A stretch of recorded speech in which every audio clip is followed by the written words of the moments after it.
الذهبي منتظرة الفائز من مباراة الغد ما بين الجزائر ونيجيريا. الهدف الأول جاء عن طريق هداف البطولة إبراهيم دياز في الدقيقة 26 من الشوط الأول، وفي الدقيقة 74 رجل المباراة إسماعيل السيباري بيسجل الهدف الثاني من استلامة رائعة الحقيقة، حط يعني عرضيه كده وهو قدام الحته بتاعت ال6 ياردة دي من ناحيه الزاويه، استلم الكوره ثبتها على الارض وشاط صاروخ لا يصد ولا يرد، صاروخ ارض كده على شمال الحارس محرزا الهدف الثاني.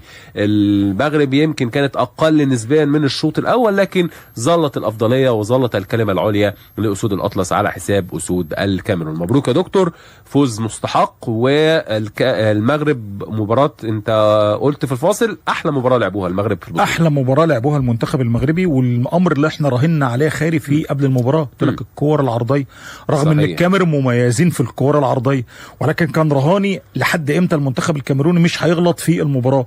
خطا وحيد في الضربه الركنيه السادسه في الشوط الاول تكفل المنتخب المغربي باحراز الهدف الاول بعد ايوب الكعبي مرتقى، ثم كملها ابراهيم دياز، ثم في الشوط الثاني من كره عرضيه اتعملت نايف اكرد بيلمسها، وبرده من السكند بول بيجي اسماعيل السيباري وبيسجل الهدف.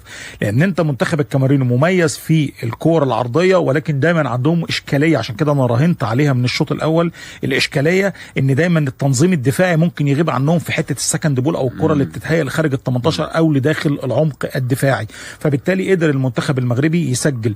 النقطه الثانيه اللي كانت مهمه بالنسبه لي خيري، النهارده الثلاثي اللي كان موجود على راسهم موبويمو كانوا غايبين تماما وما قدروش، وده عزلوهم تماما. الثلاثي اللي في خط الوسط عمل مجهود كبير. كمان النهارده من افضل المباريات اللي عملها ادم مسينا، خاصه في الكور الطوليه المرسله. النهارده حتى لما حاول نماسو قبل ما يغادر ارضيه الملعب وموبويمو ان هم ينزلوا لنص الملعب عشان يستلموا الكوره ويفضوا مساحه اللي جاي منطلق من خلف امام، يعني عملوا كده في دقيقتين ثلاثه خلخله لدفاعات المنتخب المغربي، ولكن برضه ما قدروش يكملوا. فعشان كده المنظومه الدفاعيه وتكتيكيا المنتخب المغربي تفوق بشكل كبير جدا. مزراوي رغم ان ده مش مكانه لكن عمل مجهود رائع ناحيه الشمال النهارده. دي حقيقه من المباريات الهائله، قطع كذا كوره، كان بيضغط دايما في ظهر الوينج، ما بيدروش اي مساحه للاستلام والتحرك لمرمى المغرب. حقيقه خيري، حقيقه بصراحه النهارده المنتخب المغربي افضل مباراه تكتيكيا والتزاما.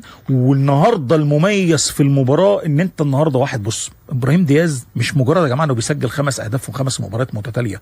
ابراهيم دياز وبيلعب في ريال مدريد، ده في لحد الدقيقه الاخيره، لحد قبل ما يخرج من الملعب خيري الراجل واقف وملتزم دفاعيا وبيدافع. مش يقول لك انا بقى النجم، انا اللي بجيب اهداف، صحيح. انا الراجل اللي المفروض مش مطلوب مني ادوار دفاعيه كبيره، لكن الالتزام النهارده عند كل اللاعبين خلى في افضليه واضحه جدا للمنتخب المغربي على حساب المنتخب. وده اول انتصار في تاريخ المغرب على الكاميرون في كاس الامم 86 1-1 في استاد اسكندريه.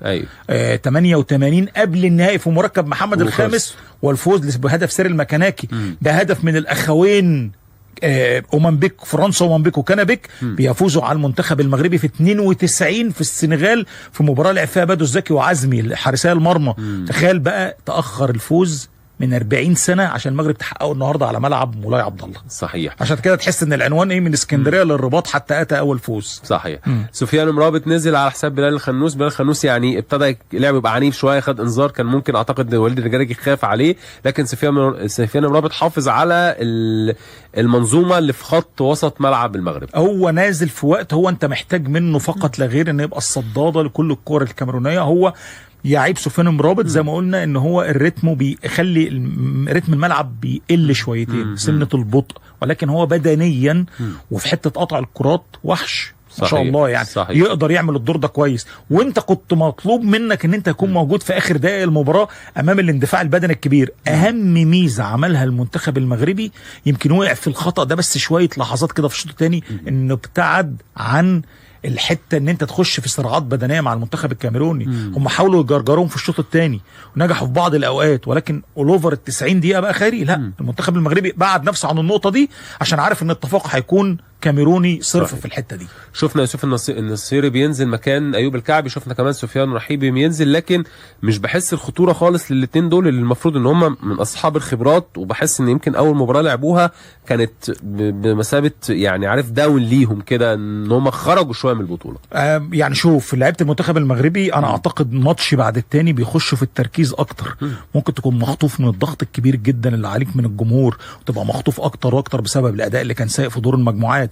وخلي بالك الاداء برضو بتاع مباراه تنزانيا اكيد هم هيراجعوا على نفسهم مره واثنين وثلاثه، ولكن جلد اللاعب وقدرات اللاعب بتقاس اكتر في المباريات الكبيره. انت ممكن في المباريات الصغيره ما تبقاش حاضر وبقوه، ولكن تدريجيا ومع مرور المباريات ودخولك في البطوله بقى بشكل جدي تظهر هنا هل انت قادر ان انت تكون حاضر بقوه ولا لا. وده اللي عمله النهارده المنتخب المغربي. الافضل المغرب في اللقاء القادم الجزائر ام نيجيريا، مع تاكيد على تمنيات طبعا. هي هتبقى مباراه القرن صحيح والله بجد في شمال افريقيا، يعني ديربي كبير. حتى هم على فكره تواجههم في بطوله 88 في المغرب دور المجموعات، وفازت المغرب 1-0، وفي الثالث والرابع فاز المنتخب الجزائري بركلات الترجيح. هتبقى قبل نهائي مش كلاسيكي، مباراه ينتظرها الجميع. خلي بالك الجزائر جامده ونيجيريا جامده، ايا كان الطرفين يا خير احنا هنشوف قبل نهائي ناري صحيح. وان شاء الله كمان نشوف قبل نهائي ناري لمنتخبنا ان شاء الله مع المنتخب السنغالي، ويكون تعويضا عن خساره النهائي في 2021 وخساره كمان بطاقه التاهل ل 2022 في كاس العالم باذن الله. كل التوفيق للمغرب، كل التوفيق للجزائر، وكل التوفيق لمصر ان شاء الله. غدا باذن الله الجزائر امام نيجيريا الساعه 6، مصر امام كوت ديفوار في تمام 9 مساء. يا رب التوفيق للعرب، ويا رب بطوله تكون عربيه على منصه التتويج، وبين قوسين كده على جنب مصريه ان شاء الله. دكتور عادل بشكرك شكرا جزيلا، شرفتني ونورتني حبيبي خيري. شكرا ليك جزيلا، وشكرا لكل مستمعي اون سبورت اف ام. استمتعنا النهارده بمباراتين، وان شاء الله بكره نستمتع ونحتفل بفوز منتخبنا باذن الله تعالى على حساب المنتخب الايفواري. 10 مباريات ليه في دور ربع نهائي الكاميرون في تاريخه، 5 فوز، تعادل في مرتين مقابل 3 هزائم، ونجح في الفوز في 5 مرات في ربع النهائي خلال الوقت الأصلي من عمرها.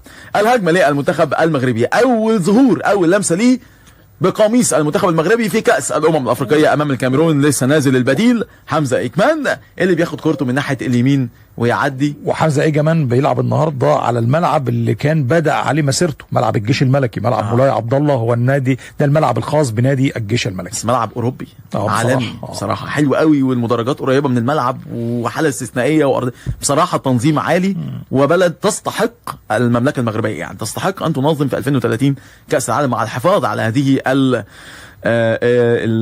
الملاعب والبنية التحتية. صحيح. وبإذن الله منتخبنا الوطني لها وقدها بكرة 9 مساء أمام الكوت ديفوار في ملعب أدرار بأجادير، نقدر نثبت حضور ونلحق بالسنغال والمملكة المغربية في نصف نهائي كأس الأمم الأفريقية. بالمناسبة إنه منتخبنا الوطني هيواجه الكوت ديفوار، ودي المرة هقول لكم 11 أمام الكوت ديفوار في كأس الأمم الأفريقية، لكن المرة 7 أمام منتخب هو حامل اللقب. تمام. لان خلي بالك انت حتى التفوق على منتخب الايفواري مش عايزين نقاطع يعني، هي المره الوحيده اللي خسرنا امامهم مع عفيفي كانت في 90 في الجزائر، وكنا مشاركين بالمنتخب الثاني. غير كده كان على طول المنتخب المصري كان بيتفوق على المنتخب الايفواري، ويا رب ان شاء الله بكره نكمل تفوقنا على حساب المنتخب الايفواري باذن الله. هتبقى بكره المباراه الثامنه اللي ياخدها منتخب مصر امام اي منتخب هو كان حامل اللقب في النسخه اللي قبلها. 4 انتصارات امام حامل اللقب مصر، تعادلين وهزيمه واحده بس كانت امام الكاميرون في 2004، وهو كان حامل اللقب في 2002 الكاميرون، واجهناه في 2004 وخسرنا منه، ودي الهزيمه الوحيده امام حامل اللقب في النسخه التي تلي تحقيقه للقب. الهجمه للمنتخب المغربي على الهادي اشرف حكيمي، لكن تتقطع وتبقى هجمه مرتده. المنتخب الكاميروني في محاولات اخيره مع دقيقه ثانيه من اصل 5 دقائق وقت محتسب بدل من ضائع عن احداث الشوط الثاني من عمر المباراه، خلصانه مغربيه. قضي الامر اكلينيكيا قبل ان ينتهي فعليا. نلعب في الدقيقه الثانيه 3 دقائق خلاص. المنتخب الكاميروني ما اظهرش اي وجه يقول لك ان هو ممكن يعود في اي دقيقه في المباراه. صحيح تحسن الاداء شويه في الشوط الثاني، ولكن تحسن على مستوى نوعا ما تنقل الكوره والتواجد في نص ملعب المنتخب المغربي، ولكن برضه بلا اي خطوره تذكر، باستثناء الكره الوحيده اللي كانت لتوكودو اللي كانت من ضربه ركنيه. صحيح.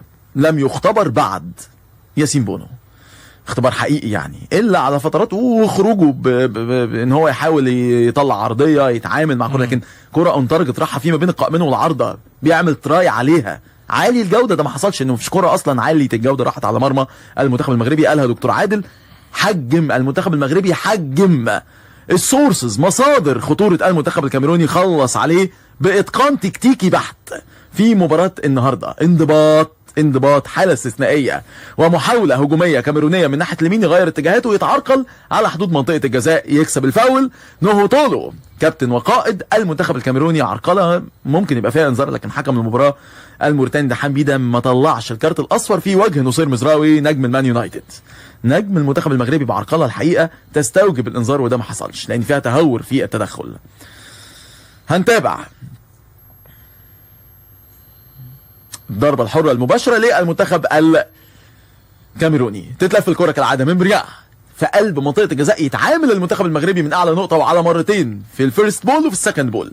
ليها دفاع المنتخب المغربي بيتعامل صح النهاردة، حتى في الصراعات البدنية والهوائية كراته من اللي هي استثنائي منتخب المملكة المغربية. الحقيقة تتحول الكرة لضربة ركنية. كمان مرة بيدافع المنتخب المغربي مع آخر دقيقتين تقريبا من الوقت المحتسب، بدل من الضاع للشوط الثاني. كل دقيقة غالية والغالي ثمنه فيه. حتى إبراهيم دياز شغال من على البنش بيشجع، والركنية تتلف. بونو يتعامل، يطلع يمسك كورته بثبات. هو هنا كبير القيمة، فايت يحارب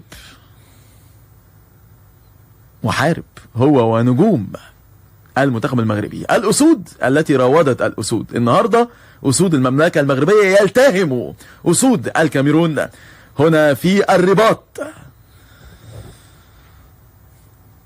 الكل كان على الوعد والعهد، والمنتخب المغربي كان لها وأدها وتعامل صح.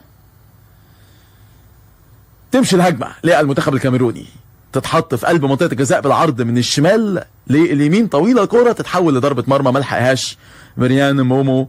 الراجل يتقال له احنا من غيرك في توهان، احنا من غيرك ملناش عنوان، في خبر كان. وكده كده المنتخب الكاميروني كرويا اتخان وبقى في خبر كان بأفضلية مغربية تكتيكية. دكتور عادل نفضل نقول من هنا لبكرة المنتخب المغربي لعبها تكتيكية ذكية، ونعيدها تاني افضل مباريات المنتخب المغربي تكتيكيا، وعملوا فيها الدور المطلوب منهم بكل جدارة بصراحة، وحجموا كل الخطورة وقدروا انهم يتفوقوا كمان في النتيجة. لاعبا واداء النهارده المنتخب المغربي يستحق الوصول للدور قبل النهائي. صحيح. الركراكي اتعامل مع المباراة بذكاء، سكاوتنج عالي على منتخب الكاميرون. كان وحش المسرح، وحش الملعب، طباخ وصنايعي كورة. كل لاعب فيهم لاعبي منتخب المملكة المغربية كورتهم ما كانتش مكسورة، كورتهم كانت عالية. والمنتخب المغربي يلحق بالسنغال في نصف نهائي المونديال كأس الأمم الأفريقية. كان المملكة المغربية وكان لها وأداها لاعبي المنتخب المغربي، قدروا يوصلوا للدور نصف النهائي بذكاء.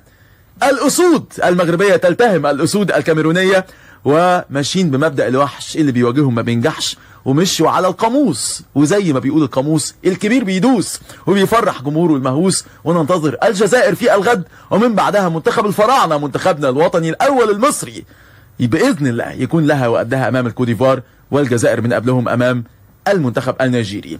مبروك للمغرب وكل المغاربه اللي بيتابعونا على اون سبورت اف ام، وحظ اوفر للكاميرون، ثاني اكثر من توج بكاس الامم الافريقيه، لسه بعيد عن مصر، وباذن الله مصر تزود بالنجمه الثامنه كاس الامم الافريقيه في مصلحتنا من كان المملكه المغربيه. ختام هذه المباراه، شكرا لكم، تحياتي محمد عفيفي، نلتقي باذن الله في